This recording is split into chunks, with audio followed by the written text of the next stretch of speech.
Supreme court ने अपने एक अहम फैसले में कहा कि टिकट न होने पर भी दुर्घटना हो जाए तो रेलवे को मुआवजा देना पड़ेगा। केस का टाइटल है कमुकाई and another versus union of India case और इस केस की सुनवाई जस्टिस सूर्यकांत और जस्टिस जे.के. महेश्वरी की बेंच कर रही थी। मामले की बात करें तो मामला एक मृत व्यक्ति के परिवार का है। उनकी फैमिली का एक मेंबर भीड़ की वजह से चलती ट्रेन से गिर गया था, जिसकी वजह से उसे गंभीर चोटें आई थी। उसका सर और दाहिना हाथ कट गया था और मौके पर ही उसकी मौत हो गई थी। हाई कोर्ट ने अपील को खारिज कर दिया था। उसका मानना था कि मृतक यात्री नहीं था और उसके पास टिकट नहीं था।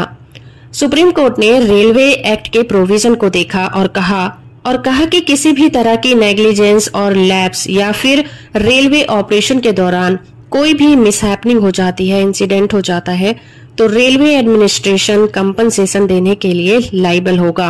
कोर्ट ने यह भी एम्फेसाइज किया कि पैसेंजर के पास टिकट न होने की वजह से क्लेम को नकारा नहीं जा सकता। ये नहीं कहा जा सकता कि वो जेन्युइन पैसेंजर नहीं था।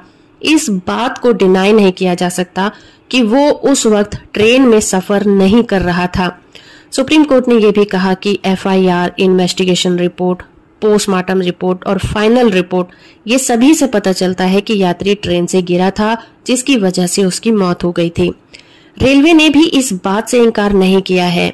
रेलवे तो सिर्फ इस बात पर बचाव कर रही है कि वो पैसेंजर ट्रेन का जेन्युइन पैसेंजर नहीं था क्योंकि उसके पास टिकट नहीं था।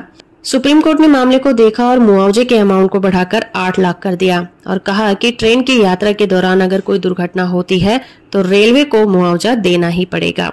जजमेंट की वीडियो इन्फॉर्मेटिव है तो आप इसे लाइक, शेयर और चैनल को सब्सक्राइब करना बिल्कुल मत भूलिएगा।